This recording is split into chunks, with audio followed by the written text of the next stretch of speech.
The palace was shrouded in sorrow. Princess Nkechi, once the joy of her father, now lay weak and fading. Healers came and went, murmuring of unknown afflictions and herbs that could do nothing to save her. King Obinna watched, helpless, as his only daughter drifted further from life each day. Desperate, he turned to the one person he had avoided for years, the village oracle. Obinna had never trusted oracles, believing their visions only led to trouble. But now, he was willing to do anything. He summoned the oracle, hoping for an answer, however mysterious. The oracle arrived, cloaked in white, his eyes sharp with ancient knowledge. He listened to the king's plea in silence before closing his eyes, swaying slightly as if speaking to spirits beyond this world. The room was silent, all eyes fixed on him. When he finally spoke, his voice was soft yet powerful. Your daughter's life is bound by a curse, one that runs deep within the palace walls. She cannot be saved by those who share your blood, nor by the hands of any healer in the land. Only a righteous outsider can break the curse, a soul pure, willing to risk all without promise of reward. The king frowned, his thoughts spinning. An outsider? Who could he trust? The oracle continued. Send your guards into the village. Seek a man named Chike, a humble farmer with a heart, untainted by wealth or ambition. Only he can fulfill this task. Chike had heard whispers of the princess's illness, but never thought he'd be called to the palace gates. He was just a simple farmer, after all. Yet when the guards arrived, he knew that refusing the summons would only invite trouble. Bracing himself, he followed them, uncertain of what awaited him within the walls of royalty and mystery. Chike was led through the grand hallways of the palace, his sandals silent against the polished floors. He felt the weight of 100 gazes, palace guards, servants, and members of the royal court who eyed him with suspicion. They whispered as he passed, their looks suggesting doubt. After all, who was he to be summoned for such an important task? In the throne room, King Obinna stood tall and imposing, his face lined with worry but eyes sharp with resolve. Chike bowed low, feeling out of place in the opulence surrounding him. The king's voice was steady, yet laced with desperation. Chike, the oracle has spoken your name. My daughter's life depends on you. Chike hesitated. Your Majesty, I am but a farmer. I have no knowledge of healing or magic. How can I possibly help? The king's expression softened. Sometimes, strength does not lie in knowledge, but in courage and purity of heart. He motioned to a doorway leading to Nkechi's chamber. Go to her, listen to her, understand her, and perhaps you will find what others could not. As Chike entered the princess's room, he was struck by the pale figure on the bed. Nkechi's beauty was undeniable, but her face held a sadness deeper than her illness. She turned her head weakly, studying him with weary eyes. In a soft voice, she asked, Are you truly the one who will save me? Chike knelt by her side, unsure what to say. I will try, my princess. I do not know if I can, but I will give all that I have. From a corner, Amadi, the king's advisor, watched with a narrowed gaze. Chike's presence threatened his own plans for control over the throne. Quietly, he plotted ways to disrupt the farmer's progress, hoping Chike would fail before he could uncover any secrets. Chike felt the weight of something dark and unseen in the air, but he steeled himself. His journey had only begun, yet he sensed that far more than Nkechi's life was at stake. Days passed, and Chike grew closer to Nkechi, spending hours by her side. As they spoke, he found that her illness wasn't the only shadow in her life. Nkechi had grown up feeling like a stranger in her own family, plagued by a sense of isolation that her father's love and the palace's wealth couldn't fill. One evening, as the setting sun cast a warm glow over her pale face, Nkechi confided, Chike, I've always felt different, as if a part of me doesn't belong here. My father, he is kind, yet there's a distance he cannot hide. Chike listened intently, piecing together fragments of her words. He sensed that her illness wasn't merely physical but something rooted in a hidden pain, a secret kept too tightly for too long. He decided to gently probe further. "Princess," he said softly, "do you remember anything unusual from your childhood? Something that felt out of place?" Nkechi frowned, her eyes clouding with confusion and vague memories.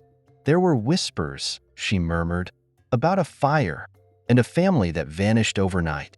I asked Amadi once, but he told me to forget it, that it was a tale for children." Hearing this, Chike's suspicions deepened. He realized that Amadi might be hiding something crucial, something that tied Nkechi's illness to an old betrayal. Driven by his growing concern, Chike decided to investigate Amadi's past. He spoke quietly with the palace servants, gathering whispers of rumors, stories of Amadi's late brother, who had once lived in the village before a tragic accident took his life. Chike's blood ran cold as he pieced the hints together. If Nkechi was not King Obinna's biological daughter, but rather the orphan child of Amadi's brother, then her very existence threatened to expose an unspoken scandal within the palace walls. Just as Chike resolved to confront Amadi, the advisor appeared, his eyes filled with suspicion. "Careful, farmer," he hissed. "There are things here you would be wise not to uncover." But Chike had seen too much to turn back now. He knew he had to protect Nkechi, no matter what it cost him. Chike's suspicions weighed heavily on him, but he dared not reveal the full truth to Nkechi, fearing the shock might worsen her condition. Determined to uncover more, he began to shadow Amadi, observing the advisor's interactions with the king and the palace staff. But Amadi, ever watchful, was one step ahead. Late one night, as Chike left the princess's chambers, he was met by a group of guards in the corridor. They informed him that he was no longer allowed near Nkechi without the king's explicit permission.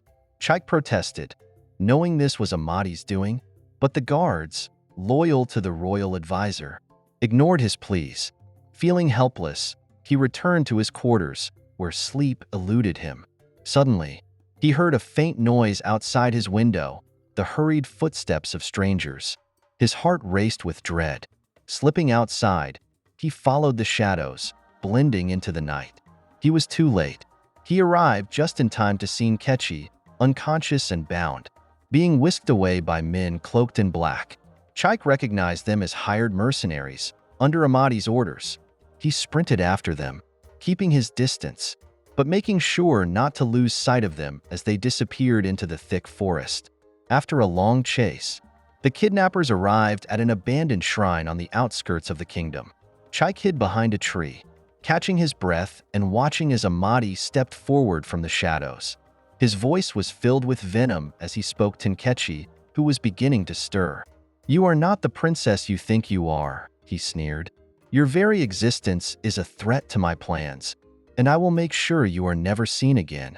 Fury surged through Chike, but he forced himself to remain hidden, waiting for the right moment. He knew he couldn't confront Amadi alone. Quietly, he slipped away and hurried back to the village, seeking help. In the dead of night, he rallied a small group of villagers who trusted him. Together, they prepared to storm the shrine at dawn, knowing that Amadi's treachery could no longer remain hidden. The final battle for Nkechi's life and the truth was about to begin. As dawn broke, Chike and his small group of villagers approached the shrine, moving silently through the trees. He could see Nkechi bound to a stone pillar at the shrine's center, her face pale but defiant. Amadi and his men stood around her, unaware of the rescue party gathering in the shadows. Chike signaled to the villagers, and they crept closer, waiting for his command. Just as Amadi raised a dagger, ready to seal his plan, Chike leaped from the shadows, his voice ringing out, "Amadi, release her, or face the wrath of those who know the truth." Amadi spun around, shock flashing across his face before it twisted into rage. "You foolish farmer, you think you can challenge me? This kingdom is mine to shape as I see fit." Chike's defiance gave courage to the villagers, who surged forward. Amadi's guards tried to resist, but they were outnumbered. Amidst the chaos, Chike fought his way to Nkechi, cutting her bonds and helping her stand. She looked at him, her eyes filled with gratitude and determination. Amadi, cornered and desperate, shouted, "You are nothing but a stolen child, a secret shame hidden within this palace. Without my protection, You are nobody." But Nkechi, standing tall beside Chike, replied firmly, "I may not have royal blood, but I have a right to choose my own path, and that path is free of your poison." Seeing that his words had lost their power, Amadi tried to escape, but the villagers blocked his path. King Obinna, having been alerted by the commotion, arrived with his guards just in time to witness Amadi's betrayal. Heartbroken but resolute, the king ordered Amadi's imprisonment and publicly acknowledged Nkechi's true parentage, vowing to care for her as his daughter. As peace settled over the kingdom, King Obinna turned to Chike, his face softened with gratitude. "You saved more than my daughter. You saved the heart of this kingdom." With his blessing, Chike and Nkechi's bond blossomed into something deeper. Yet as they celebrated, a shadow lingered in the forest beyond the shrine, a reminder that not all of Amadi's allies had been caught. But for now, the kingdom was safe, and Chike and Nkechi could finally embrace the future they had fought so hard to protect.